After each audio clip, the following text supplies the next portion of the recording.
Hey peeps, it's Mella Ubedoble and welcome.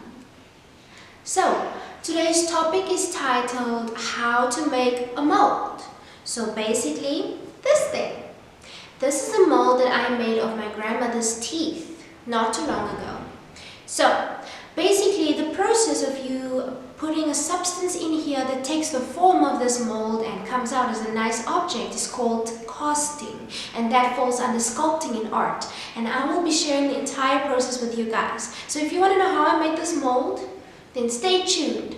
But before we get into that, please use this opportunity to subscribe to my channel. Do not forget to turn on that notification bell and hit the like button for this video.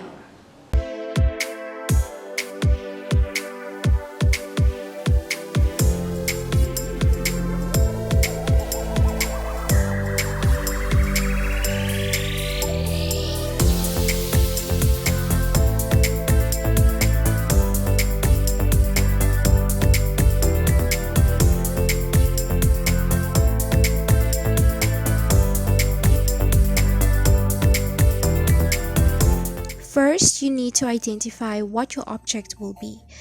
Make sure that it has a very solid surface. I will elaborate on this a bit later.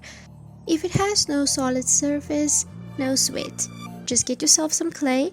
But if your clay is as dry as mine, just mix it with some water and mold it into the shape that you need it to be in. And now you start attaching it to your object.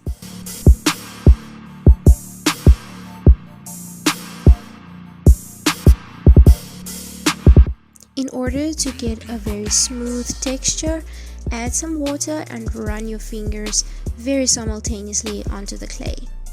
Now you have to clean your object after this, because if you don't, those dry clay marks will start becoming a problem at some stage when you actually start with the casting process. You will be using this casting rubber to paint onto your object. I am not too sure if you could find this in every hardware store, but thank goodness we have Google for that. Let us finally start painting the casting rubber onto our object.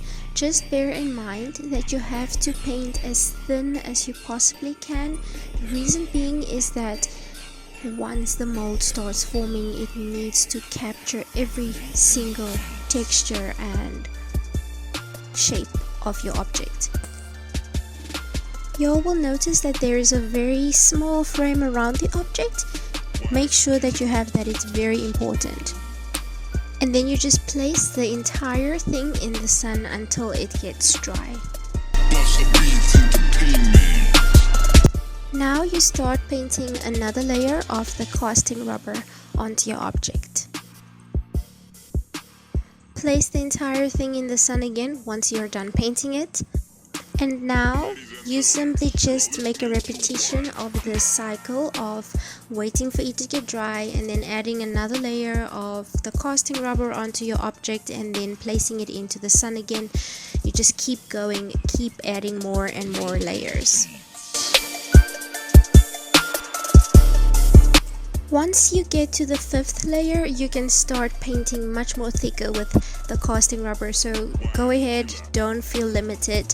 You can go as thick as you want to go, but you still keep repeating the entire cycle that I've mentioned just earlier on.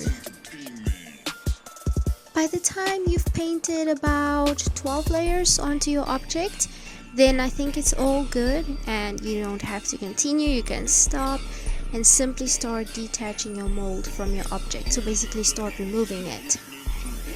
If your mold has extra pieces that you don't necessarily want, like mine, then you can simply cut it off by using a pair of scissors.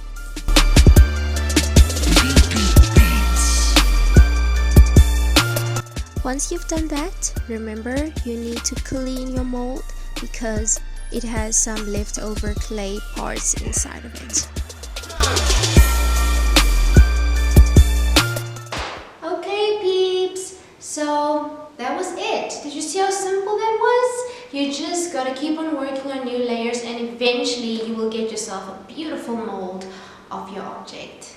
I will be sharing some more content on the entire casting process at some point, so keep your eye out for that. But until then, that was it for today. I hope you guys liked my video, and I hope you guys did not forget to subscribe to my channel. If you guys want to check out my art on my art page, you will catch that at the end of this video. And yeah, along with all my other information, of course. But yeah, I hope you guys enjoyed this. I'll see you in the next one. Toots.